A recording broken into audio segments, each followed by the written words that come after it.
Yes, yes, yes, yes, yes, yes, yes, yes, yes, yes, yes, yes, yes, yes, yes.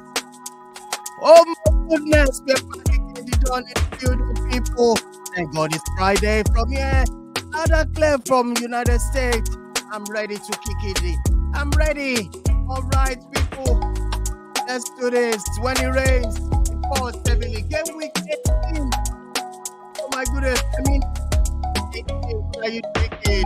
Are you ready? ISTV, you don't need the building. Game week 8. Yes, review of this game. Louder here, loud and clear from our studio. All right, let me tell you something. If you're watching this for the first time, please smash the like on the video, subscribe to the channel. If you haven't done so, what are you waiting for? Join the community. I tell you, it's going to be loud tonight. Let me tell you something. Liverpool will fall down, and Chelsea will also crawl. It's going to be ending the game. I've seen the vision. I can dream it. It's going to end in a draw. Irate is going to be laughing at me. What are you drinking? The yes. Right. I welcome Albion game. Yes, that's the fixtures right there. Yes, of course, we've been welcoming West Ham. First game of the week, and also Fulham versus Aston Villa. Ipswich, Everton, Manchester United must win over Brentford. I'm telling you, Irate is telling me tonight, Brentford is going to win Manchester United. Hell no way. Let's go. All right, Newcastle welcoming Brighton, and also Leicester City traveling all the way to Southampton. Also Arsenal versus Bournemouth. On Sunday, Man City versus Wolves. Also on Sunday, Liverpool versus Chelsea. That's a big game, the big game of the weekend. And on Monday, Nottingham Forest versus Crystal Palace. Let's look at the league table quickly before I welcome this great gentleman. I tell you, don't tell me where's Manchester United. I tell you, I know where we are. We are number 2. No, sorry. No, we are number 14. All right. It is what it is. Liverpool's shining, 18 points. Man City, 17 points. Arsenal, 17 points. Chelsea, 14 points. That's the top 4 right there. And it's not going to be easy this weekend. Somebody must drop points against themselves. I'm talking about this game. Chelsea versus Liverpool. All right, let me welcome Irate. Irate, you're going to play this weekend. Are you sure you're going to win? Let me welcome Irate in the building. Irate, are you ready? Go for you. First of all, good afternoon, everyone. To you, the Don, and to all of our viewers as well.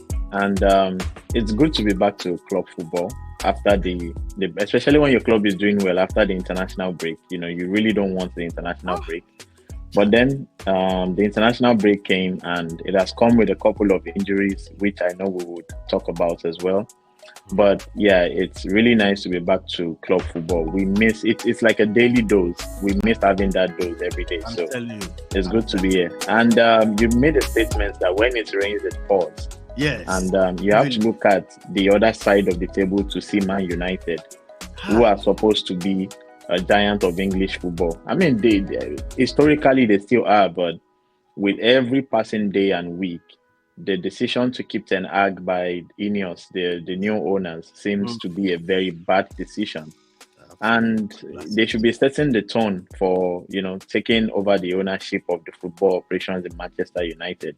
And the very first call was a big call, and they got that call wrong. And, Brentford is coming to Old Trafford, so we are hoping to see more flurry of Brentford goals and more groans at the theatre of dreams. Yeah! Oh, this studio. All right. Bishop. Manchester United this weekend. Welcome, Bishop. I tell you, Bishop, all the way from Canada. Talk to me, Bishop. You're welcome to the show. Friday. It's good to be back after the international dry matches all around Europe, South America. Thank God we are back with club football. Then we are good to go now. Irate, how you doing? Long time. for our viewers, thank you for joining. Smash the like button. We're going to have a fantastic time today. We're not going to spend much time on those in 14 position. We're just focusing on All right, Jeffers. Are you ready for me, Jeffers? You're welcome to the show, Jeffers. Let's do this. Game week 8. Back to football after internationals. How's it going? Can you hear me loud and clear, Jeffers? Talk to me, Arsenal fan. Arsenal. I can see Jeffers is in the mood to beat Bournemouth, but they may be surprised. Oh my goodness, Jeffers. Maybe I think his internet is messing up. Okay. I can't hear him. I barely hear him. All right, Jeffers, you're welcome to the show. You're live. What's going on, bro? You're welcome. Okay. All right. Sorry. Apologies for my outfit. It's TGIF. Thank God it's Friday. Friday, basically, we tend to go down. We lose up a little. Have fun, relax. Obviously, because we know in less than 24 hours, it's Premier League weekend. Obviously, we're back to doing the beautiful game that we love, and we're back to getting down to start yabbing our club size, yabbing our players, yabbing our coaches. And on Monday, we sit back and we just pretend as if nothing happened over the weekend. But it's going to be here. It's going to be here. Let's get this show on the road. Let's get the show on the road. I'm going to start with you, Jeffers. Crystal Palace versus Tottenham Hotspur. What do you think about this game? Because Crystal Palace, they are really down below. Yeah. I don't think that's Spurs West Ham. Spurs West Ham. Yeah. Yep. Oh yeah, I made the Spurs West Ham. You took with game 9, not 8. Really? Okay. That's match day 9. Yes. Not 8. Yes. This is it. Yeah. This is it. Yes. Tottenham versus West Ham. Okay. All right. This game looks like a very interesting one, considering the fact that this game has this history of both sides always finding a way to get to the net.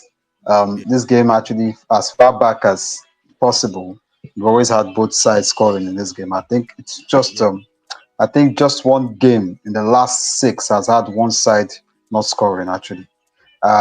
This one is actually a tough one for both sides because of the fact that West Ham on one hand, they just had their first win of the season last game week, and we're expecting them to actually continue that run, because if you actually go through that period of getting just one win in 7 and then you now lose the next game, obviously whatever goodwill you think you might have gotten, you actually lose them immediately.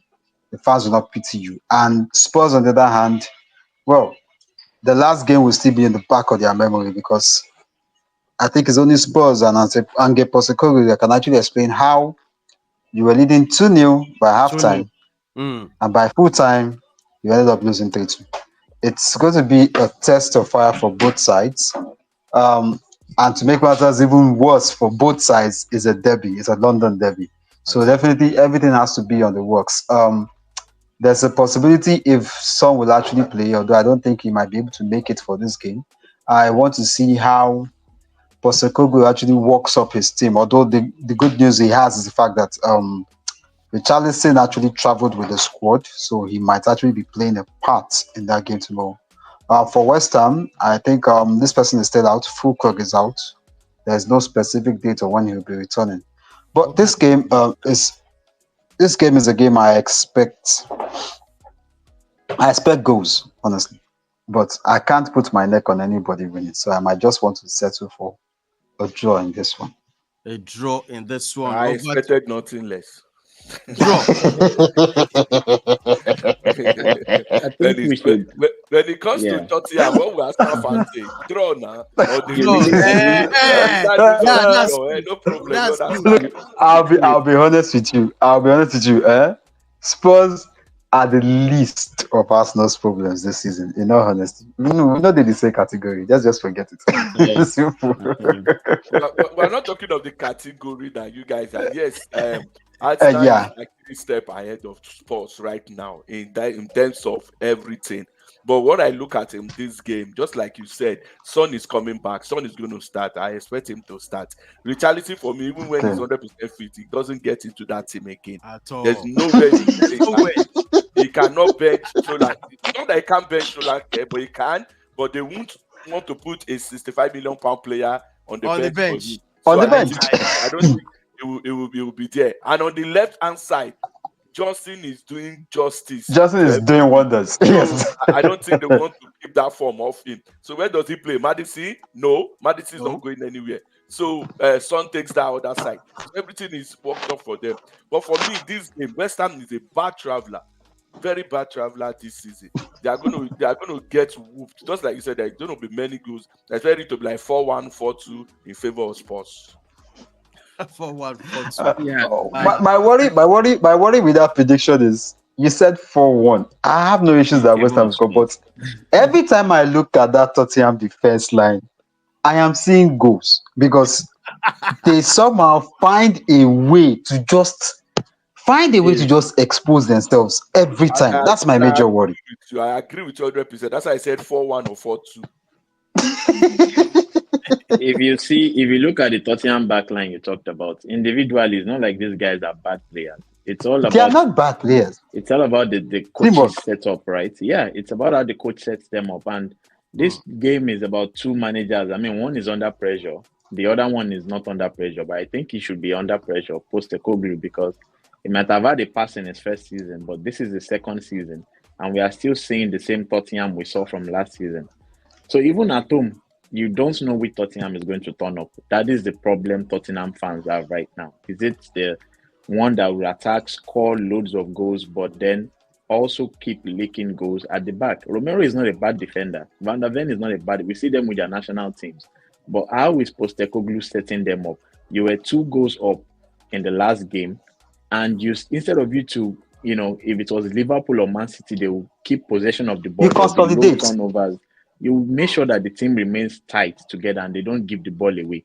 But no, that's not Tottenham. They will keep having the fullbacks bombing forward, joining the midfield, and you're leaving Romero and Van der Ven alone at the back. And they did it all until they equalized and even scored a third goal. So it's Postecoglou needs to. He said that was his worst game as a manager. He said after that game, and I'm sure that they want to put it right against West Ham tomorrow.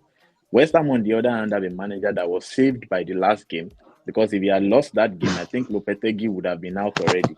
It would have been a change of management. So he is also under pressure to deliver results. So it's a big game, but these two teams are so unpredictable. And I think a draw is just the best prediction that I can give for this game. But there will be loads of goals because both teams at the back are not good. So I'm going for a 3-3 draw.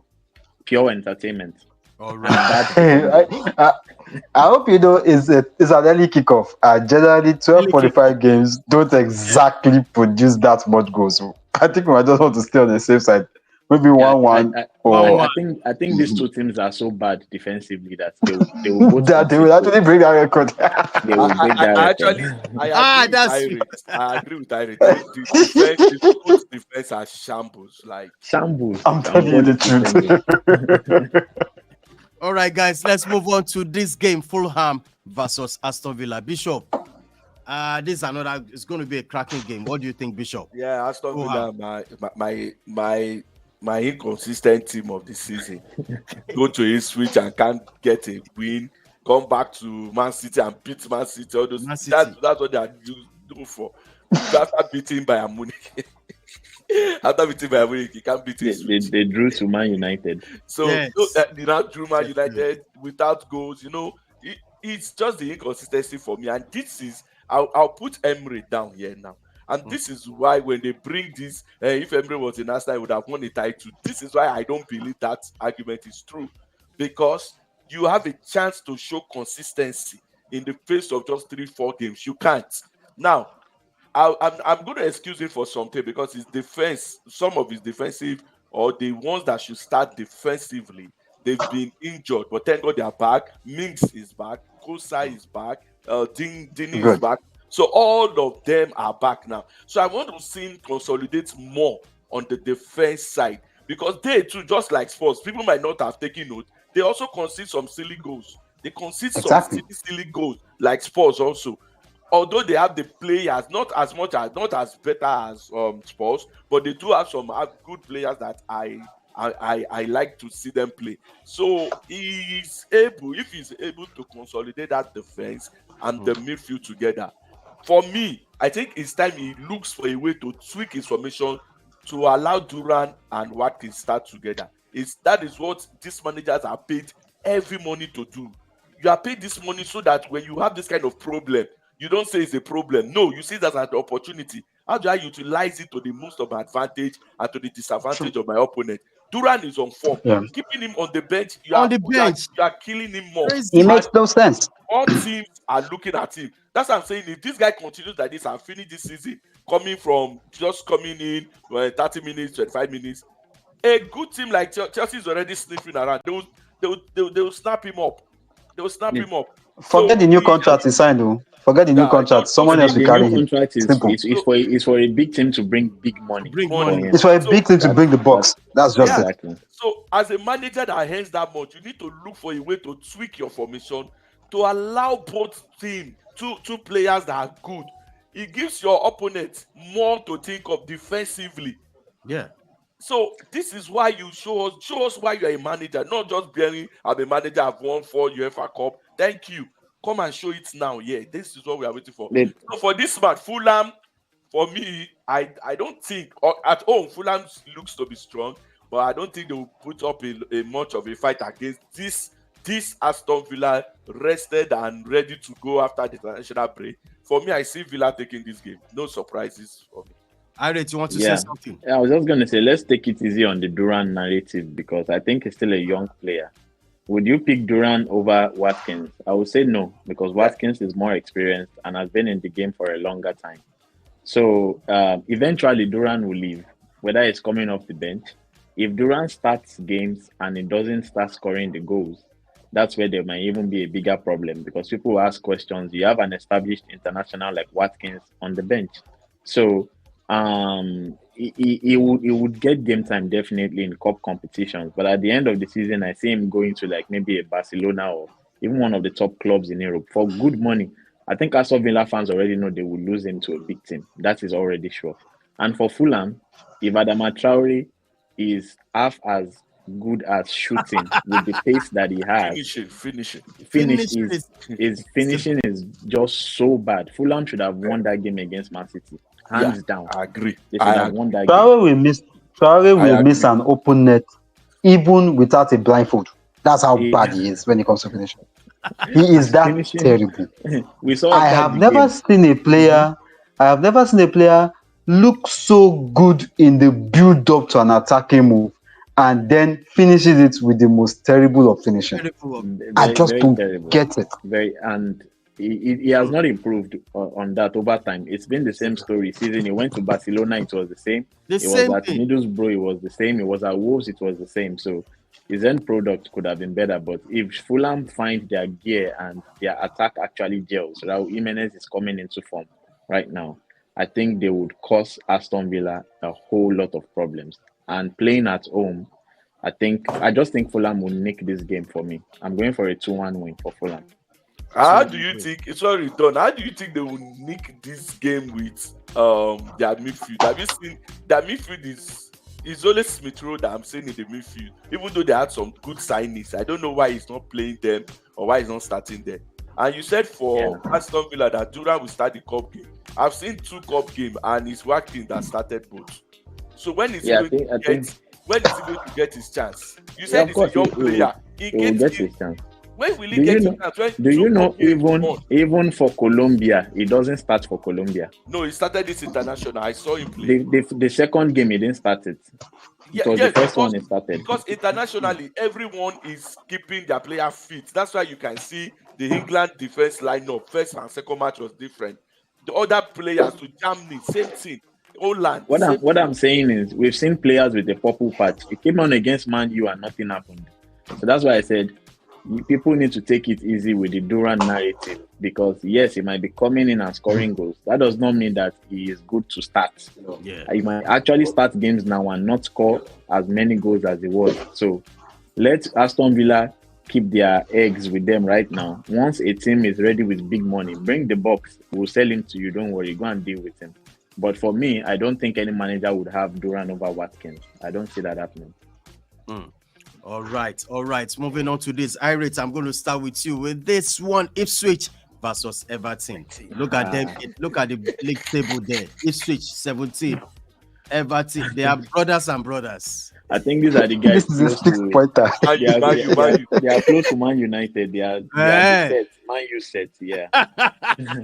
Oh my God. Irate, what do you think about this game coming up on Saturday? Ipswich welcoming Everton on this one. What do you think? It's a big game. I would have said it's a relegation battle, but it's probably too early to say that. I think Everton won their last 2 games, if I'm correct, or won their last game, and they are starting to pick up some form. So it's actually a good time to play a team that would not cause you a lot of problems. And that kind of team is Ipswich, who only got promoted this season, right? So I don't think there's a lot of pressure on Ipswich as there is as much as Everton. Everton just settled their ownership issues, so there's some stability off the pitch right now. But also, David Moyes is waiting in the corner for a bad turn of results for him to come back to Everton. So Sean Dyche knows that he needs to get these boys to get the results for him. Otherwise, any more slip-ups, David Moyes will be in as Everton boss. The fans can't wait for that. And this team is having a new stadium next season. So you don't want to be playing in the championship in a new stadium. So he needs to make sure that his defense. Michael Keane was actually better in the last game. The games before that, he has been terrible. In fact, he has been one of the worst defenders I've seen this season. He has been dropped also. He has been Michael dropped Keane. Yeah. So he has been dropped. Yeah, once. Then he came back. He came back. So I don't know what happened with Brathwaite. I think Brathwaite came back and is injured again or something. But if Brathwaite is available, then Michael Keane is definitely going back on bench. But he needs to get his midfield set up better as well, because he signed Iregbunam, who is, I think, he can play as a DMF. He has Ghana as well. And then he signed in Ndiaye, who is, I think, is a skillful player. We have seen a couple of good things from him. So he's trying to add a bit of flair. Last season, it was just Dokore, Ghana, and Onana who were ready to just battle anything. There was no flair, no technical ability within those three. So Ndiaye has got a little bit of flair to the midfield. Dominic Calvert-Lewin needs to start banging. I keep saying it. If he wasn't English, he would probably be in another club or league by now. But they keep saying, oh, Calvert-Lewin this. He has only had one good season in the Premier League. He needs to show that he's actually up to the standards that many of these pundits are setting for him. He needs to start banging. He misses too many chances, Calvert-Lewin. So I think this is a big game for Everton, and the worst that they should aim for here is a draw. Ipswich Town will be up for it. They will press Everton. They did the same to Liverpool at home. So Everton should expect Ipswich coming after them. And I think out of the teams that promoted, maybe just for me, Ipswich is my favorite. I think they can actually nick, a point at least from this game, if not even all 3 points on their day, if Delap has the shooting boots on. So it's a game of attack versus defense. But I think it will most likely end in a draw. So I'll just be on the side of a draw to be on the safe side here. I won't pick either side, so man. So sorry, Didon. This game is what I agree with all of you for draw. This one is proper draw. Is written on this game. No, Ipswich will attack, Sha. I expect Ipswich to attack while Everton do a lot of defending. I know they will. They will want to have their. I don't think they've won any game this season, Ipswich. So they will really be hungry for their first 3 points of the season. All right. We're going to switch on to this, and I'm calling. No, I think I'll. You want to? You don't want me to. You don't want me to. No, you talk about it. You are definitely, of course. They should talk. I don't have anything to say about Man U again. I'm done. I'm done. Oh my goodness, Bishop is done. Oh my days. I guess it's my turn. It's turn. I guess it's my turn. Okay. I'm gonna be nice. I'm gonna be nice. Go ahead. Bishop, why do you say you're done? I mean, it's still my. But everybody knows my stand on this issue. But since all of you have decided to feel like Anything must go. It must not go. It must stay. It must not go. We They live must in not that go. though. This the this players bonanza must go round. It must not even, go. even if this bonanza go round, there are two teams that will not take points in Old Trafford. And that I can put my money on it. Two teams will not take points in Arsenal. Old Trafford. Arsenal and Man City will not take points in Old Trafford. No, Man City will take Okay. all 3 points. Man City will not take Arsenal will points. take all three. I can tell you, 3 Arsenal, points. Man, Arsenal will City take all will three. not take points. Arsenal will not take Unless points. Arsenal don't want to play, Not take they will take all three. What one Okay. is unless they don't want to play? Don't you want to win the Yes. league? I don't understand. Unless they don't want the league, they will take all 3 points They won't take comfortably. 3 points. Okay. And mind you, just to tell you, sorry, let me just say 30 seconds on mine. Luke Shaw is back. Malaysia is back. They don't want to rush them. They are prepared. They said they will not rush them in, which is a good decision. So that will not look like that Chelsea. What's that guy's name? Rhys James. No, not Rhys. A whole captain. Yes, A whole not captain. No, they are taking their time. They're taking their time with those two players. I believe, and this is my honest truth. I believe if Shaw is back, that defense will work himself. In the midfield might be the problem. The midfield might be the problem. I saw Eriksen in Denmark. I saw the way he plays. Fine, he's doing well, but it's not up to the Man U standard. I will say it. It's not up to the Man U standard. Even the small boy they start ailing, it's not up to the standard.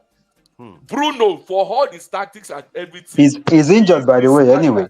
Is the standard. Man United can build a team around him. You just need to get his head straight. The red card against the last match? Porto. No, not Porto. Porto. That was against Aston Villa. Aston Villa. That was a very bad call. If it was Arsenal, the whole Twitter would be trending. That was a very bad call. That is never a red card for anything. That's why they have to resend it. It's not a red card. Yeah, okay. Why did they? Come No, on. you are saying no. Why did they turn it back to a yellow? Why did This is the reason why. No, This is the reason why the on-field decision was a red card, and it was justified on the on-field because of one simple reason. He slipped. I understand. The recording didn't make sense to me. Why it was not an eye boot. There was nothing eye. He slipped. No, Someone said in the recording that it was an It was intentional high. It was high, but it was the side of his boot. It wasn't the studs. It wasn't studs first. So what is That's the difference. Does the side of your boot get you red card? And perhaps please put into question that he was sleeping also. He was sleeping. Put it into consideration. Someone said on the recording that it was an intentional act. I don't know how that person come to that conclusion. Now it has happened. Nobody said anything. If this was Arsenal or Man City, Arsenal. The whole thing will be trending. PGMOL. I won't say anything. I'm not going to hold referee for our excuses. I'm not Arsenal. I'm going to say the players must start to take responsibility. Garnacho did not go for international. Rashford did not go for international. Ahmad did not go for international. We have fresh players. All the back line. Shaw is back. He didn't go for international. We'll win tomorrow. I assure you. Maruz, the Morocco guy, did not go for the international break. There's no excuse that they are weak or they played or they are stressed. So all these guys have rested for 2 weeks. We don't want any excuse. Go there and beat Brentford. Brentford will come with their Mbumo tactics and all, but I don't expect them to put up a strong fight against Man United. Even if it's going to be a 1-0, all I need for them, get me a consistent win of 3 wins, even if it's 1-0 each, and you will see the team improve. Okay. This one. Okay. Let Jeffers go. Jeffers, okay. Talk to me, Jeffers. This one already looks hard enough for me, for United. It's even worse, considering the fact that, yes, it's currently worse.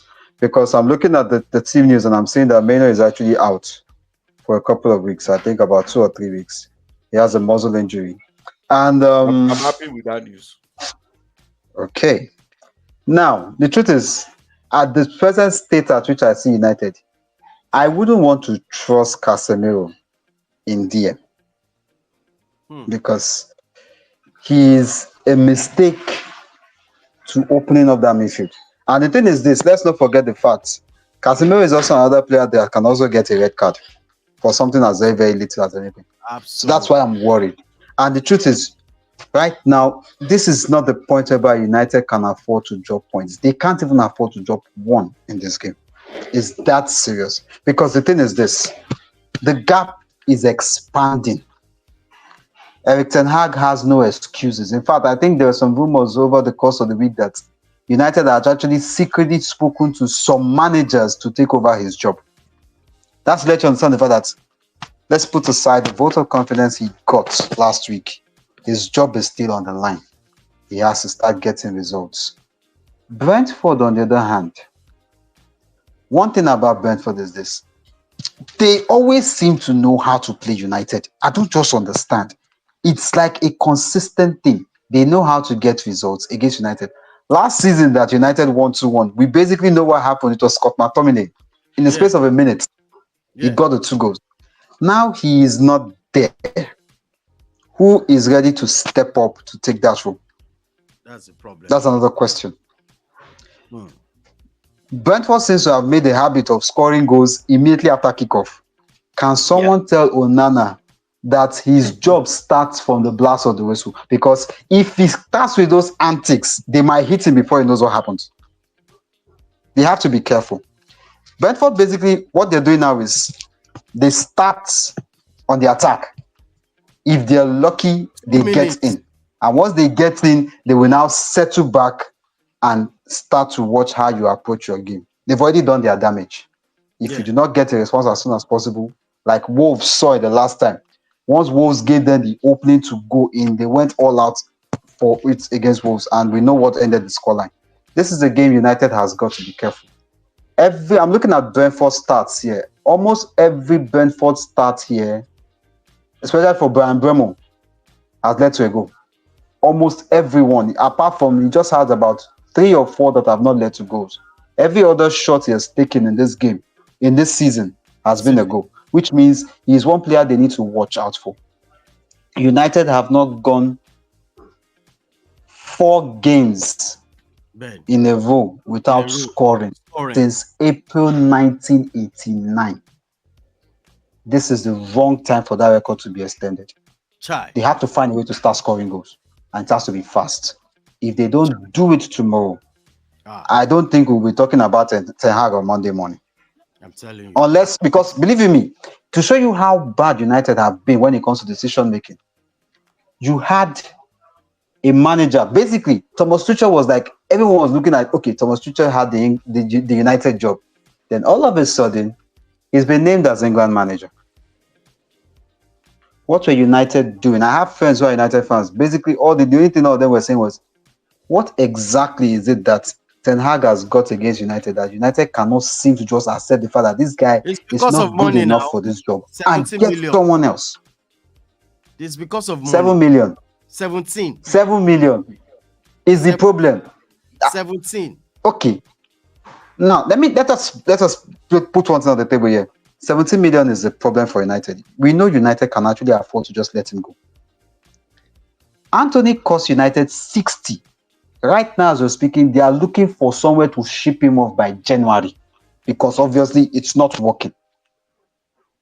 That's money gone. And it costs United more than that. It costs United more than that. The thing is this: if United want to start getting a result on the field of play, they need to put some issues aside. Look, everyone actually goes through a period where we actually lose money. Everyone has lost money at some point. Just because you need to get the results on the board, they need to start getting results on the board. There is no excuse anymore for Erik ten Hag. If he doesn't start it right now, this time the voices will be very, very loud. Absolutely. And when that happens, when the fans have decided that they've had enough, there is nothing the Ineos board will do. The one thing you do not want to see at Old Trafford is empty stadiums. Because when that happens, it tells you that no one cares exactly what you guys are doing with the management board, but the fans, have already given him a vote of no confidence. They don't want to have that, especially in this game against Brentford. Because if they don't get the 3 points, that's it. It's what's going to happen next. I assure you, we'll get 3 points. I assure you. Talk to me. I want to say something. Yeah, I don't think Ten Hag will go, even if they don't get 3 points here. Like I said, the owners seem to be clueless and spineless. And like I said, the first big decision they had to make when joining the club. I remember when FSG came to Liverpool, right? Liverpool. Yeah, and then Brendan Rodgers was... That was the first thing they did. They kicked him out. 4 points away from winning the league. And we started the following season in, was it 5th or 6th position? And There didn't seem They to be sacked him. improvement, so they had to sack him. So sometimes, as new owners, you need to put down a stamp. You need to lay down a marker. And unfortunately, they didn't have the guts to make that decision. The when they came in. balls to make that decision. And now everybody's being made to pay for that decision. Because now, looking at this transfer strategy, and I know I've talked about that before, Man United ended last season on -3 or -6 or something ridiculous like that. And you have Rasmus Højlund, who didn't. Oh, I miss Irene there. All right. Because of our time, let's move on to this one. Bishop, Brighton will be flying to Newcastle on Saturday. Another game there. Do you see Brighton causing havoc in that game? Very nice game. It's going to be nice game. This is going to be one of the games to watch out for on Saturday, because Newcastle, for all their gimmick against Man City, I saw them against Everton. Yes, Gordon lost the penalty. That was just it. That was the highlight of the game. He lost the penalty. That was the highlight of the game. But Brighton, coming back from a 2 goals down to secure a win, their player of the season, that means the guy they signed with high money, their highest signing player, Ruta, is getting in the lineup now. So we want to see how he's going to blend with Welbeck and the guy on the right hand side, Mitzi. So we want to see how they are going to blend. But for me, this game is going to be a very nice game to watch. But I'm still going to give it to Brighton. I'm not going to go for a draw yet. I'm still going to give it to a Brighton. It's so hard to win at Newcastle. It's hard to win for the top team, not the smaller team. They just, when it gets to Man City, Arsenal, Chelsea, Liverpool, they will always beat them. That's when they want to kill themselves. But when it comes to their mates, when they meet Brentford and the likes of them, they will now be like they are going that they don't know what to do again. And again, they are missing their strikers in a both lot. of them. Although I think both of them trained this Brighton week. is okay. Brighton is okay for strike. Oh, okay. You mean the two strikers? Newcastle, Isaka and Wilson. Isaka and Wilson, yeah. So they need them to come back. They really need those guys to come back, because for now, Gordon is the one playing the striking role. So others can be brought into the team, Bayans and Willock and all of them, the likes of them. But still, he's not sharp enough. And I've been really, really disappointed. This guy has really let me know. The guy really wants Arsenal to sign this season. The Bruno guy. Guimaraes. He's really letting me down this It's season. been off this season. I don't know what's going on. Maybe the Arsenal team should have just come and but he's not playing well at all. He's not holding on to the midfield. So for me, I expect Brighton to take this game. I'm seeing a Brighton win here. So Irate is back. He can tell us what he wants to say about Man. I really want to hear him. Irate, I think take us back. Yeah, I think we have moved. I was just going to say, like, the transfer strategy has been very bad. You went for Højlund. Højlund has not really given the goals. And when you wanted to go for a striker, instead of it to go for another experienced striker, you went for Kexi. You went for Zexi, and he's busy just running up and down. People are even calling him 9.5. They say they really. He's a 9.5. They really. He's just running up. I said you guys are using their relay up front, so it's just I don't know who makes these decisions. Honestly. And now Man U is on -3 again. And we just started the season, so Ten Hag. See, the thing is, he knows he's under pressure, but the good news for him is the manager pool seems to be getting thinner now, because Pochettino and Tuchel have taken new jobs, but we still have the likes of Allegri still looking for a job, and Graham Potter and the rest. So even though it has gotten leaner, there's still some managers that can available. He's available. He's available. So, like I said, Ten Hag, he said this morning, he said it's all of this news we are hearing is from the media. Yeah. When it comes to the leadership and Man United board, he is very fine with them. They have no issues at all. Well, that's what he is telling us. We don't know how true that is. Yeah. But said that. One thing I know is you can't keep, despite all of the investment, over 600 million, there is no business owner that will see his business crumbling for so long. At some point, he will have to take the loss and make a decision. And if he doesn't start winning games, and I don't think he'll win Brentford here, he might be gone by the November international break. I think that will break the camel's back finally, and Ten Hag will be gone, which will be bad news for the rest of us. But at some point, decisions need to be made. For this game, I don't see how Man United beats Brentford, if you ask me. I think Brentford, they will probably score again in the first minute. Mbeumo is there. He's not injured. He's right there. So they want to try the same trick again. And we know Man United, it's something is just so off with. In fact, so many things are so off with that team right now. So I can only see a Brentford win or draw. Let me just quickly say something to Irit. So and the rest of them. You guys know I don't like this guy, Ten Hag. So for me, I'm Ten Hag out. But I'll tell you something. You talked about the signings that they've been signing. It's a pattern. They've already explained it, and I will say it again. It's a pattern. They are going for the young ones. Yes, it's not established. Yes, it's not known. Yes, he has not been the good one. But they believed that he has the potential.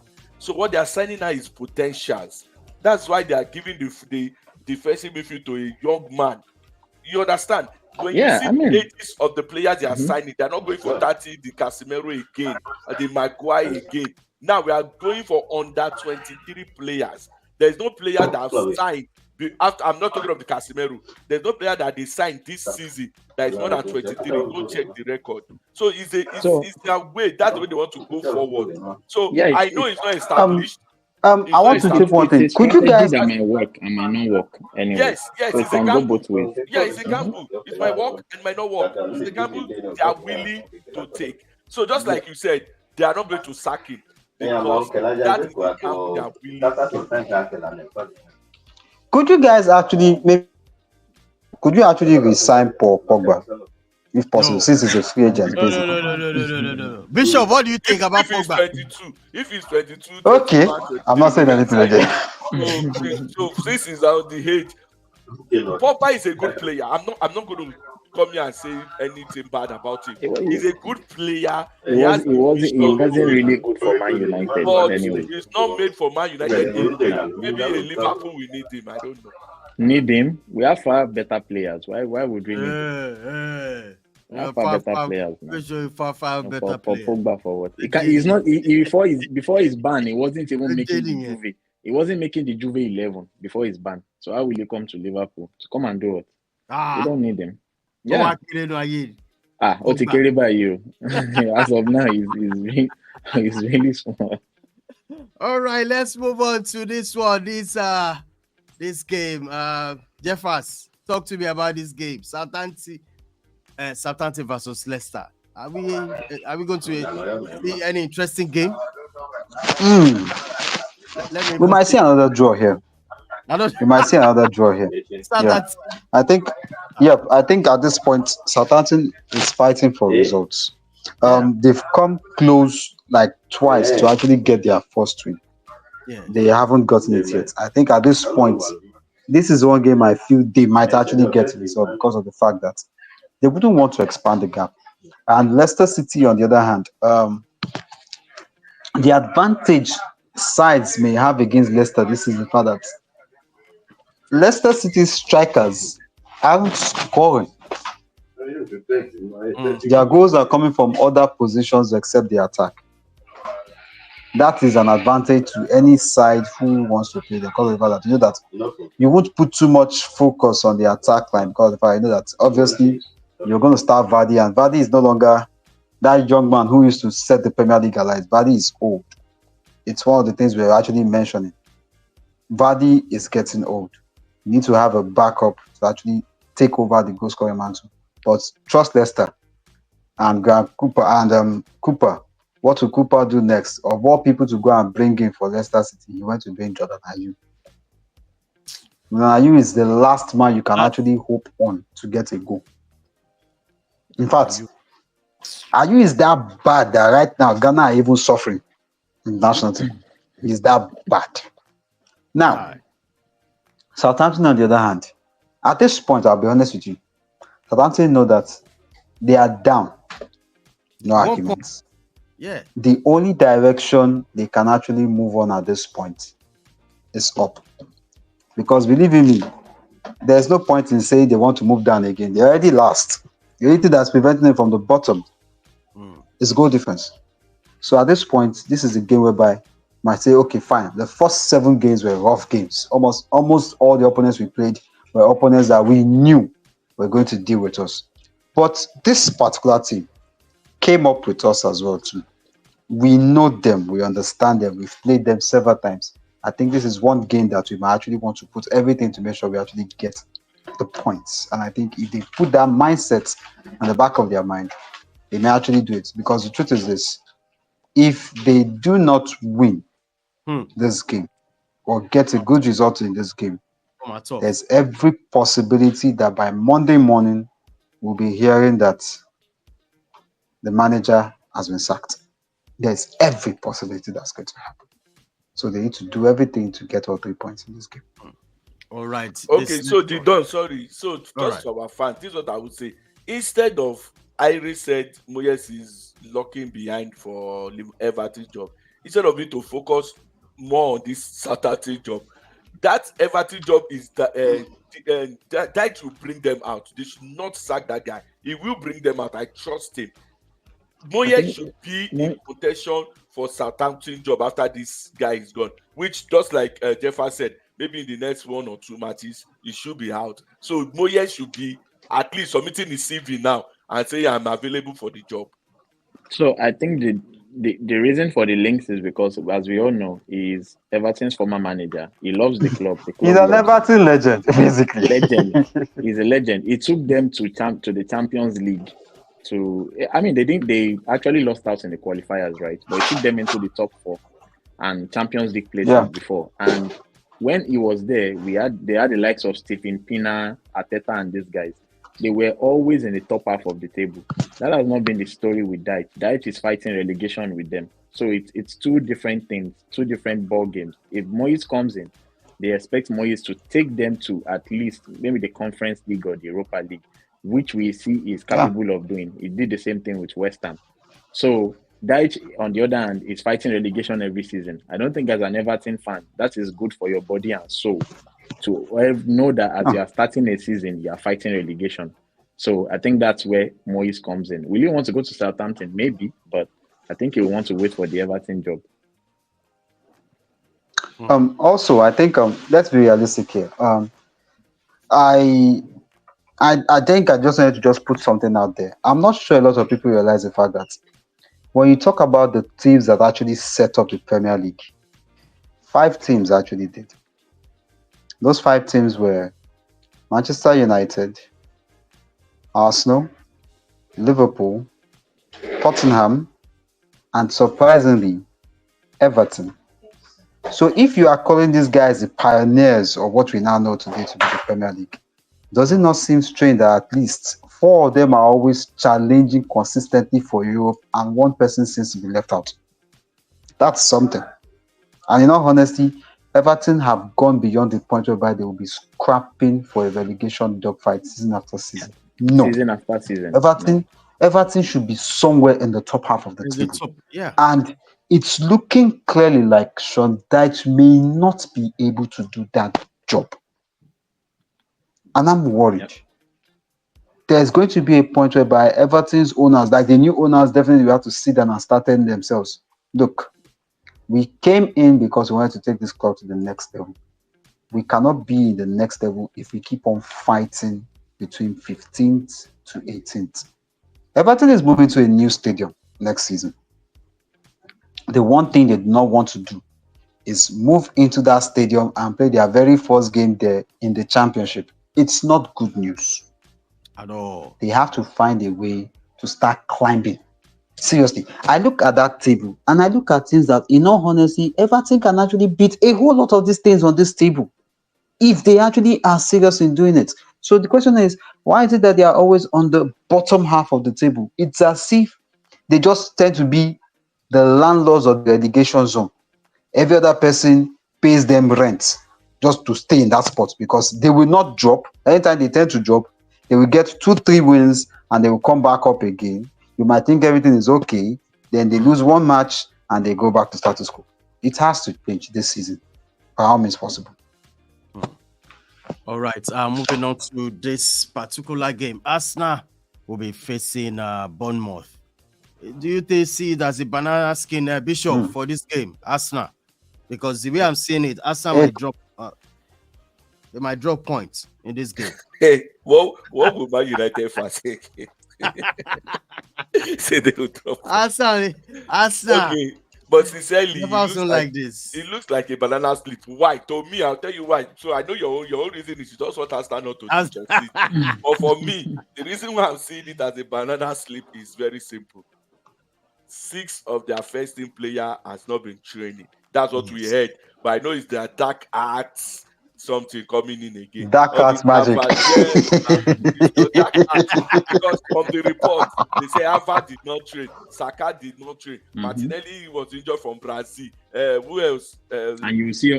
But you'll be shocked all of them will start tomorrow. That's what I'm saying. Dark arts now. That's the dark arts we are saying. That's the dark arts. So Albert has rested 2 weeks. Saka has rested 1 week because that one still plays small. Martinelli played just 10 minutes in the whole international district. He's back now, carrying tissue all around his leg. What we are saying right now is very simple. Arsenal cannot afford to drop any points. This look like a banana slip because number one, the stadium of Bournemouth it reminds me of Ipswich. When I see that, I say this is like very small. Very small. It's small. Very compact. So that they know the stadium. Those guys know the stadium. But since Arsenal been visiting these guys for the past 3 seasons now, they've been always walloping them, and I expected nothing less again from Arsenal. So Albert is going to play. Saka is going. If you have them in your FPL, don't remove them. Don't remove them. Don't remove them. I don't think it will be an easy game for Arsenal to win. We saw what happened with Leicester at home, I think 2 games ago. And Bournemouth, the thing is, whether Havertz plays, whether Havertz doesn't play, whether Saka has tissue on his leg or he has ice block on his hand, Bournemouth at home, they will attack you. Whether you will attack you. They will attack. Yes. They will attack you. They will always come out to play against you. They don't sit back. They come. Let us play this game together. Let's see who would be the eventual winners. Who is better at playing it? And one player who has been in form, I've been very impressed with him this season is Semenyo. Semenyo on either flank has been a problem to opposition. I don't know where that form came from all of a sudden this season. Milos Kekes at the back to the left back has been fantastic, brilliant going forward and at the back. So I know Arteta knows what is coming tomorrow, and Arsenal will be up for it. But the thing is, at the end of the day, you have the home crowd behind Bournemouth, and I think Bournemouth lost their last game or drew their last game. I don't remember what the scoreline was, but this is a game where Iraola will want to get 3 points. So it will be a very interesting game. There will be good football, definitely. But Arsenal needs to be careful. If they have those laps in concentration they had against Leicester City that allowed Leicester to score 2 goals back, I think Bournemouth will, even give Bournemouth a sniff, they might take an inch. So you don't want that loss of concentration because they have the Evan Nielsen. Yes, he did have a fairly good game in their last couple of games, but he's not really up to speed with Premier League yet. But he looks like a sharp striker and a good replacement for Solanke. So you want to make sure that the likes of Sinistera, the likes of Justin Kluivert, these guys, they are not world class. They might not even be top class, but they have these moments of quality where they just drop a shoulder against maybe Saliba or this guy Timber, and the ball is in the back of the net. And they won't sit back. They will come back again to attack you more. That is how they play. So it's going to be a good game of football, but Arsenal cannot, like Bishop said, they cannot afford to drop points. If you want to win the league from Man City, you need to give them a very good gap, because we all know that in the second half of the season, De Bruyne will always come back from injury. City don't drop points. They do not drop points. They will win like 10 games or 12 games straight. On the bounce.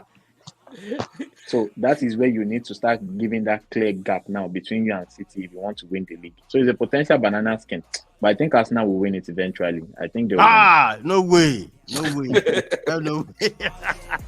That's one thing. It's one thing United fans don't want to hear, because United fans feel like, come on, these guys were as bad as anything before that. Now they've already come in and they've already no. They don't want to hear it. That's the truth. Now Man City will be facing on Sunday Wolves. Can I see 3 points? Wolves. I rate. This is going to be tricky. This is going to be tricky. I mean, Wolves are at the Yes. bottom of Wolves are at the bottom of This the is They are going the to be bottom of the tricky. league. That's No. even why it's more dangerous. That's why it's more dangerous because of the fact that they are I don't bottom. see any threats in this game. I rate. No. I see a threat. Man City have not been good. I see a threat. defensively. They've not been That's good the truth. defensively. Yeah. Wait. Bishop, Sorry, I agree. was Bishop. distracted. Which threat? Which threat? Okay. I rate. Matthias, Okay. they might not score many goals this Wolves season, are very poor. but the likes of Konya and Strand Larsen, the thing is, if you give them chances, they would score against you. And they will And concede City- again. And they will still concede. Yes, they will concede. But Man City has been, I think they've only kept one clean sheet in all competitions this season. Man City. This season. That is And that was against very- Chelsea. Oh, That is very, That was very Chelsea. bad. And Inter Iris, Milan. Those are the only two games they are kept a we clean here sheet. to talk about clean sheet or win? No. The thing is, I'm telling you that how bad they've been defensively. Like even smaller teams have conceded less goals than Man City this season. Okay. That should not be the case for a team that wants to be champions. You can't be champions by playing basketball and they are scoring you and you are scoring them. They are scoring. No, it doesn't happen. It never happens. So Guardiola needs to work. Like I said, Fulham should have been maybe 3 goals up 3 goals. already. I mean, you can't that can't happen against Wolves because Wolves, they might not be as good as Man City's attackers. But if you give Konya and the likes an opportunity to score a goal, they will score the goal. That is what I I'm don't saying. understand. They How are many not goals Adam have they scored Traore. this season? Somebody has played 7 matches and scored 9 goals. Now you The want to thing play is- one of the best defense in Premiership that has scored more than 21 goals. One of the And now best you have defense. conceded. Man City are Hold not on. one of the best You have defense. conceded 21 goals in 7 matches, which means average of 3 per match. Now you want to play the team that has one of the deadliest striker in the world. You are not saying this team will score. Fine. I'm not saying Wolves cannot score. I'm not even against them. All I'm saying is there is no danger, there is no sleep, there's nothing in this match that can tell me that Wolves, even with 9 men, even with Man City playing with 9 men, they will still win that game. They win that game. I like the confidence. I would you not have in I Man. would not put that bet on a 9-man City playing Wolves. Wolves will kill them. I'm being Wolves. honest with you. If you say Nottingham Yes. Forest, I would have said yes. Wolves of this season. Okay. Wolves. I mean, the game You're is on forgetting the Sunday. fact that this exact fixture last season, Wolves won this game. And where was This exact fixture last season. So there was not last season. The striker they just said was not there. It was the Chinese Yes. Korean guy that was there. Wangi Chan, yes? He's injured Yes. now. He's injured. Yes. So Yes. Cunha that you But are the thing is hailing, this. Cunha that they are hailing now is not even called up in the Brazil national team. This guy is one of the worst Brazilian I've watched in years, and you still keep hailing The truth this is, guy. let's be honest with ourselves. The Brazilian national team right now is rubbish. And We so won't you should argue make that the part. team. Let's not That even. means- We should all make know you that. make the team. That should make you make the team. So Obviously, this it should is- make this him make is the not- team. But the thing is this: right now, Brazil are actually in a point whereby they don't even know exactly what they are doing moving forward. They honestly don't know. This So is you not. They honestly feel don't know. so But the thing is this. let me ask Irene this question. You feel the Arsenal match is a banana slip, and you feel this one is what? This one is a walkover. This one is not banana slip at all. See, in the Premier League, this is the Premier League, right? I can tell Anything you can something. happen. Wolves might be at the bottom. I of don't the see table. anything happening this. Wolves might be at the bottom of the table, but I can tell you this Wolves team won't relegate. They will get those points eventually. I Gary agree. O'Neill Exactly. experienced I'm not- enough. But on Very- this game, Get them out I'm of not saying they relegation. will relegate. That's not my argument. What I'm saying is, in this game, what will happen? That's what we are. We are not saying we didn't relegate. That's another discussion. In No, this game, you're saying you are it like losing it the 3 will points. be a walkover. Yes, I it's in don't this game. think it will. This is a team fighting for their lives. They are Okay. playing at home. I don't think it will be a walkover. Man City might eventually win, but I don't think it will be a walkover. It's I not don't think so. eventually win. Man City will win, and Okay, so they what if- will what- remain on 1 point. What if Wolves Man will City remain in their 1 Man point. City doesn't win? Man City will not win this I game. rate a war. Like we say, Man City will not win this game. I don't They will understand. win this game. Is there any And I reason? rate. Okay, hold on. What's your reason? You can't just pick out 2 players Okay, in the team and say because Q1 I'm and giving. last. I'm not talking about Konya. I'm talking. See, Man City themselves are a problem. They are having a serious problem here. What's the serious problem? If we should have said if we say that Fulham should have won by a wide margin, against Man City at the Etihad, then you know Man City have a problem. Even Guardiola admitted to it. So We should give have me a won by a player. wide margin. Give me a player that has the Traore speed in that Wolves team. It's not all it's not all It about was the speed. speed. There's It's not hardly a about player that speed. It's not, this is not hold on. all about Let's speed. get this right. There's hardly a player in the Premiership that will outrun Walker. Give me another player that will outrun Walker. It is not Give me about another speed. player. Even Like I Salah. said. Salah cannot outrun Walker. Salah cannot. Van der Ven looks like he might give him a run for his money. He's a defender, so why would And he that's a let defender. run? Why That's would that is a defender. give me a forward. I know, I agree, Van der Ven, fine. Give me a striker, a forward person, a winger that will outrun Walker in the Premiership, apart from Traore. Well, that was Actually, I don't see any. just one. That was one scenario. That's You just can't one pick anybody. scenario. That's just one scenario in the game. The other chances he had nothing to do with pace. It had something to do with bad defending from Man City. It was shocking. It was just shocking. Against Fulham, they should have lost. So City were poor against Fulham defensively. Like I said, if they defend, they've been bad defensively this season generally. Akanji, Ruben Diaz, they've been even Gvardiol he has not been anything close to his best.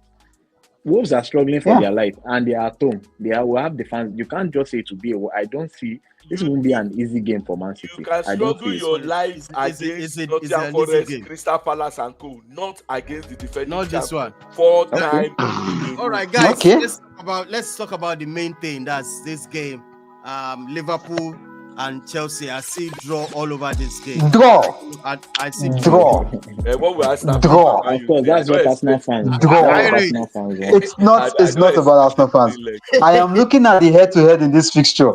This is like 9 consecutive games. I think only one has actually led to a win for either side. They've all been draws. Yeah, they've all been draws. That's my concern. Last season, exactly. They've all been draws because it seems as if why this game looks this way is because of that we've seen Liverpool being so fantastic this season. We've seen Chelsea try to get a semblance of life all of a sudden, but this is my problem.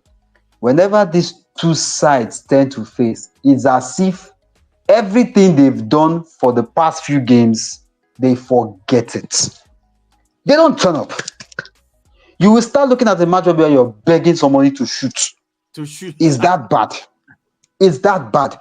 You saw last season's first leg. It was terrible. You saw the upper one. It was terrible.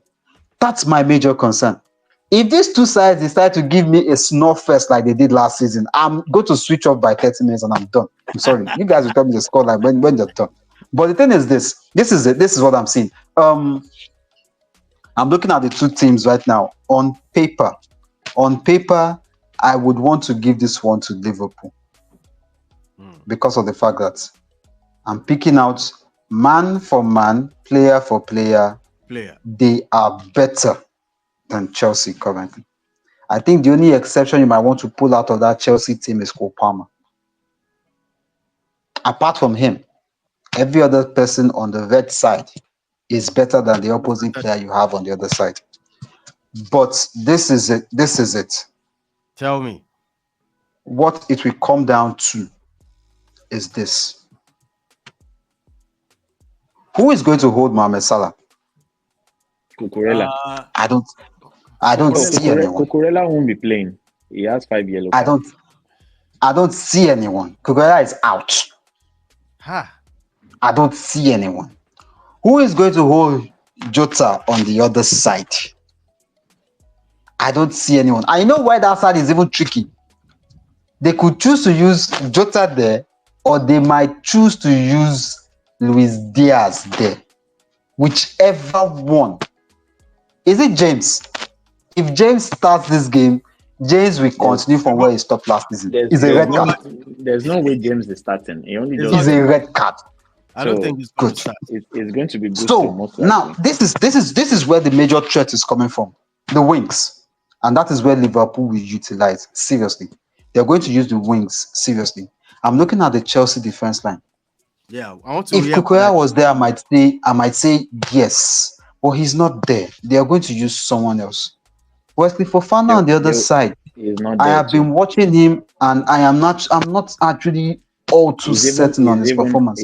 I'm looking at the wins because I don't want to go to central defense. Central defense is nothing to write home about. The truth is this: whoever is going to be in goal on Sunday has got a lot of work to do, because he will have to be on man of the match mode to prevent what might happen. That's what I'm worried about. As for Chelsea, I think we've said it basically times without number this season. Everything Chelsea is going to do this season will come from Cole Palmer. In all honesty, everything they will do this season will come from Cole Palmer. And my worry is this: this young man is in the form of his life. I understand that he is delivering, but if his last 3 games are anything to go by, what happens if? I think I lost. That's my worry, because the game against Nottingham Forest, he was managed. The network is so terrible. He was managed. The game against Finland, he was also managed. Now, if you find a side that can find a way to manage Cole Palmer, what happens next with Chelsea? That's a worry. And the thing is this: I'm noticing one thing with Maresca. Maresca is trying to please everybody in the side. I think so. By giving all of them chances to play. But the truth is this: it's okay and it's fine for you to give everyone chances to play, but there are certain games that you need to bring out your best foot forward. This one is one of them. If he fails to do that on Sunday, I do not know what's going to happen. Over to you, Irate. That's my word. Okay, so before Irate goes, yes, because he's the Liverpool fan. So I'll not even touch on Palmer. For me, I still believe he's an average player. I need everybody else to say it, should say it. There's nothing containing him. The way Liverpool plays now, there's nothing containing anybody. The way Liverpool plays now, there's nothing the Chelsea midfield can do about it. They're going to overpower them. Exactly. You're coming to Anfield #1. That's brute force. It's brute force. You are coming to Anfield -3. Now you are coming with a Madueke and Sancho. I know that's the starting lineup. I don't even need to think. Madueke, Sancho, and Jackson. Forget, Jackson will be in the midfield. They'll be playing the midfield throughout this match, because the way Chelsea will push and attack them. And I'll go to the central defense. Jeff has mentioned it. Chelsea's central defense is one of the worst in the league. People don't know. Behailing Cohen, or what's his name, forever behailing him. That's their own business. When you meet a team that is ready to beat them, they will beat them armless. Like, they don't even have anything.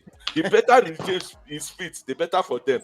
Costo is a good guy. He's trying, really, really trying. I'm rooting for him. Cucurella is not on the side. Maybe they would rather transfer. There's one new guy they signed that played there in their UEFA Cup, or Viega. What is his name?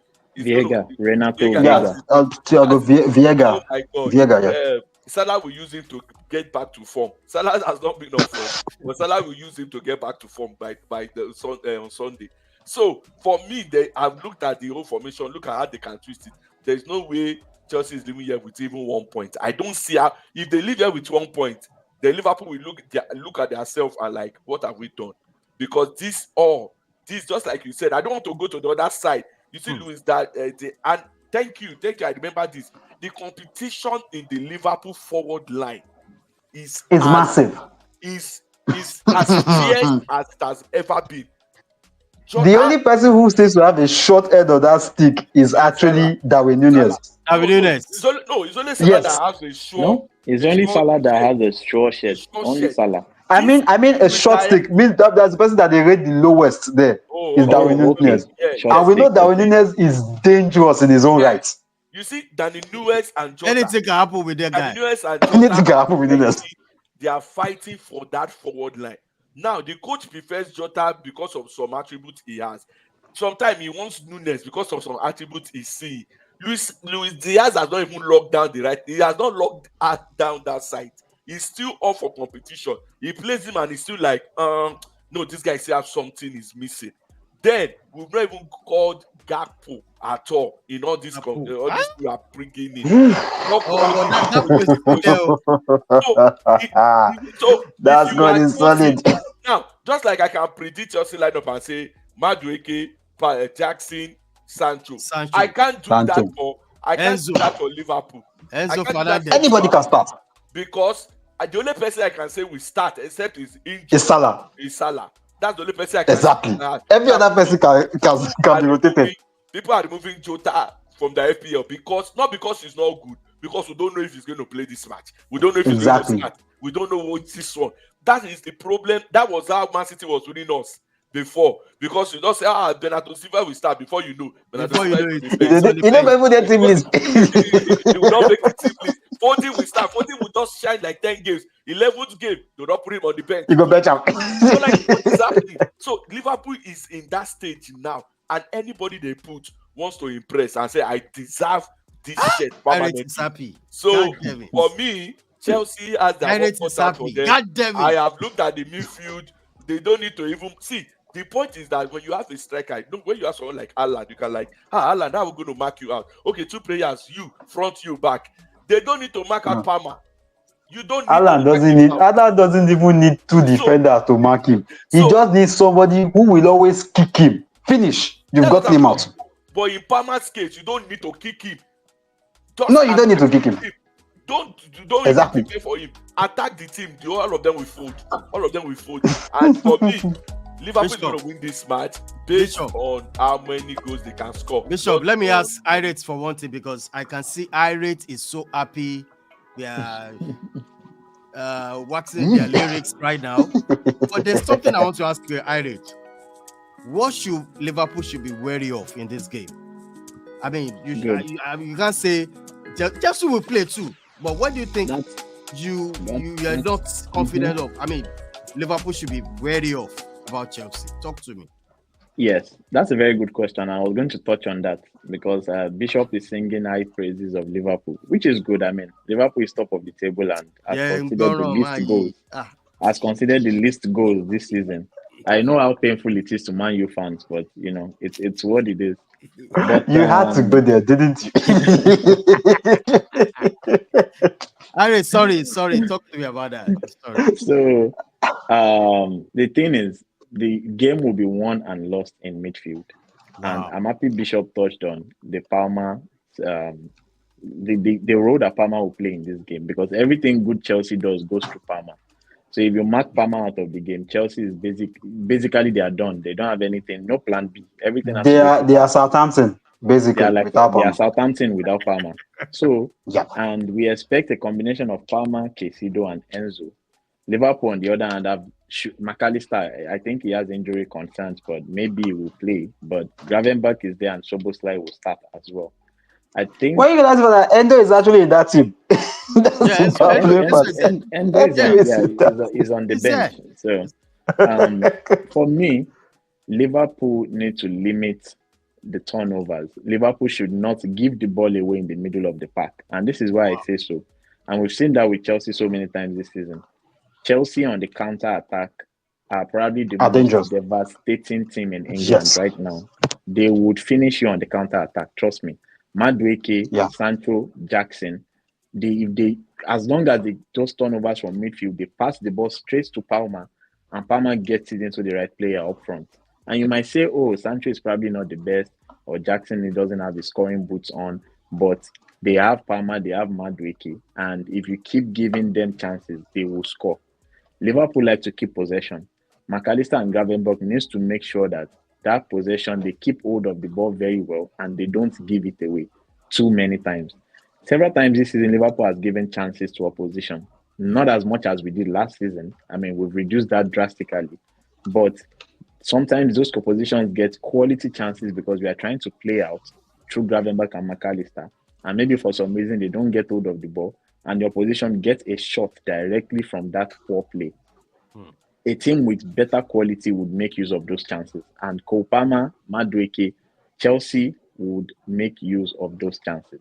So for me, that is where Liverpool need to be wary. Now, the good thing for Liverpool is we have a lot of options up front that would hurt any opposition. Any opposition. And when it comes to the balance of play, I don't think Chelsea's defense, whether they have Tosin, Fofana, or whoever it is that is there, can actually keep Liverpool's attackers at bay. We will score goals. So I can assure Jeffers that he won't be seeing a boring draw like he did last season or 2 seasons ago. We will score goals this time around. Please, I beg of you. I beg. On the other hand, Van Dijk and Konate are striking a very good partnership right now, Yeah. with Gravenberch in front of them. Will Chelsea be able to break down that Liverpool defense that don't give much away? That is the other question for Chelsea. But in terms of where we should be wary, for me, I think it could be self-inflicted. If Liverpool give the ball away and Chelsea go on the counter-attack, I think Chelsea might actually hurt us. But we are playing at Anfield, so that's why I'm smiling. When we are at Anfield, I always watch the game with, a very good chilled glass of wine. Not even Yeah. just enjoy. Unless you're a Hey. Leeds United, Hey. unless you're a Leeds Unless you're a United, Leeds or United as or a we've Nottingham seen Forest. this season in Nottingham Forest. A Apart Nottingham from Forest. that, I'm not worried. As Anfield, I'm not worried. So, It's but I Anfield, think, I'm not worried. yeah, I think What? it might be a tough game. Might has the I see potential, draw there. Draw. but I think Liverpool will win at Anfield. Let's not forget the last game after international break was Nottingham Forest, and we saw what happened. So We I saw hope what these happened. players are awake. That was a wake-up call. I hope they are awake for Sunday's game. They shouldn't come and give us that international break. Oh, this, that, no. They have to be The ready for this international game. blues, as we like to International call it. Blues. This is a big game. Chelsea want to show. Chelsea's last big game was their first game against Man City. And so many times their players and fans are saying, oh, that was the first game of the season. We are yet to get our rhythm, our form. Now they want to test their form against another big team. And that big team is Liverpool. So we also have to be ready. It will be a battle. Trust me. It will be a battle. We have to be ready and we have to be up for it. All right. The last one is Nottingham Forest. Will be playing against Crystal Palace. That's the last fixture. On Monday night. On Monday Can we night. go to sleep on this one, please? Yeah, Because honestly, I'll be honest with you. Nottingham I don't Forest. see anything except a draw. FC. I don't see anything except a draw. Like Nottingham Forest. Bishop, what do you Nottingham think? Forest. Nottingham Forest, Crystal Palace. Where my wood? When I have wood, you want to go and play draw? Which Okay, draw? one wood. One wood. Where wood is the You FPL? get I say wood. draw. I get wood though. I beg. Which kind draw? Wood are your differential player. Not differential player that the lamp. I Don't have worry. I have I start this week because of this match. Crystal Palace, they cannot do us anything. No, but seriously, so Nottingham Forest is one of the teams that I already said I've considered less good than Man City. Yeah, they've considered less good than Man City. They put up a shock win at Anfield. It needs to be said. Kudos. Yeah. Even Arsenal has not done that in how many years. So it needs to be easy to be recommended. You have to That's remind fine. Jeffers. Yes, you Yeah. need to That's remind fine. them. No problem. Yeah, I've they went had. to Brighton, and they got a draw also. Come on, these guys are doing well. They went to Chelsea, they got a draw. They nearly won it with one man down for that super save by Sanchez at 80-something minutes. So these guys are doing well defensively. They are getting something. They are doing well defensively. That being said, Crystal Palace, I know by now they would have been regretting why they didn't sell QE and got their money, because right now his stock is going down. This bad business. They might come for him next season, but they won't get that amount. They won't get that amount. So they are having a bad season also. You can see them in 18th. Yeah, everybody can see them in 18th. They are one of the team. I think they are one of the teams that have not won any match. I think they are one of them. I'm not sure, but I think they are one of They haven't won a game yet. They've not won a game yet. So they are one of the teams that there are 5 teams that they've got 3 draws. That's why they are 3 points. Crystal Palace, Southampton, and Wolves. Yeah. And looking at how they ended last season, you would have thought they would be on fire. You would think they would be on fire. I think the honeymoon is over there. But now they're on ice. I just pray they don't go and call Roy Hodgson again. Please let that man retire. God. But I see him in the stadium. Me too. He's coming to watch the match. Why is he coming to watch the man too is always coming? Exactly. He's also available. At least he's coming to watch the game. Not the one that they banned at Old Trafford all of a sudden. Because you see, United's matter, honestly, I think I don't understand what's going on at Old Trafford. Wait. You want us to talk about you want us to talk about that? We might talk about that. We need to talk about that. What is going on at Old Trafford? Bad management. That's what is going on. What is going from who? Is it the owners? I think you Of saw course, the you saw owners. the statement from Eric Cantona. I think that summarized basically what a lot of old players actually think of that move. It was uncalled for. Look, a lot of people are still United fans because of Fergie. In fact, a lot of people are United fans because of Fergie. Fergie's presence does things to me that I just feel like I consider Fergie like the godfather of the Premier League. Now you're now saying he is no longer an ambassador and that he will not be allowed into the dressing room. Okay, no problem. I just pray you don't So get walloped 5-0 by a team that you don't expect to let's get go beat by Jeffers. 5-0. Which I'll see the Jeff, happen. question, Jeffers, listen. Give me a team Yep. that the coach has left. Do you see Klopp coming back to Anfield and saying, "Oh, I'm a legend. I'm doing this"? No, Do you see truly. Club doesn't Even have the my same own team self, status. He doesn't have the same they don't status have the same status Fergie like had. Fergie has. Do That's you the thing. see They Do you don't. see Wenger coming to the Arsenal team dressing room and say, "Come on, Wenger guys." is busy. We don't need him there. He's busy. Wenger is at FIFA. Wenger is at FIFA. He's making all those. He's making all those He's making decisions all with the FIFA. decisions, so he's All those busy. controversial decisions. So he's busy. If he wants to be going to dressing room, let him go back to Rangers or Celtic and doing that in Scotland. This is not Scotland. I tell you. These guys might be making nonsense decisions or bad decisions, but this decision of banning him from the dressing room, not the stadium. Dressing No, room. they didn't ban him from the dressing room. Yes, No, it's from the that's dressing not room. what happened. The dressing room. They stripped him of ambassadorial duties. He is still going to be coming to the stadium, and they didn't ban him from the dressing room. It's just that he won't. Let me read it for you. He won't be He's an banned from the ambassador. dressing room. He's banned from the dressing room as well. He wasn't going to the dressing room. I never read that he was going to the dressing room. But that is what is on the internet. That was It was on the internet. He was barred from the dressing room. Yeah. I don't know why that what is came he out. going to do in the dressing room? Give me a manager. Do you see Guardiola going to Barcelona and say, "Oh, come on, guys, let's do"? No, it doesn't work like that. If he has been going to, I hope you are You not let the reading manager from, handle I the hope you are team, not reading basically. from Daily Mirror. What do they call them? I'm not Daily Mirror. Because I've not heard one manager since he left come out and said Ferguson has an influence in the dress. No, I don't think he has been going to. If he has, he would have heard over the years that he has been going there. I don't think he has. He's in the stadium, but I don't think he's been going to the They should stay in the stadium and watch matches like other managers. That's all I have. All right, guys. We have to end this show here. the Irene, what are you going to this done. evening? The done Are is you- done with Man United. So Are you going out this evening? I'm celebrating Brentford's win in advance. Burugu. Oh. I want to hear more grooms at Old Trafford. I want to hear more. You saw those images after the game when Liverpool beat Man U, like their faces after they were just like they couldn't go home. That's what I want to see. I want to go home. Irene, thanks for showing up on this one. Thank you so much, bro. All right, thanks for having me, Don. Yeah. All right. Thank you. All right. Jeffers, thank you so much. Massive love, man. Always here. You can't wait for the weekend to come. All right. Enjoy your weekend, bro. Bye for now. All right, people. This is how far we can go tonight. Please smash the like on the video, subscribe to the channel, and let's see how it's gonna roll this weekend. Massive games all over the weekend. All right. On the same time when we come back on Monday for the review show. Bye for now.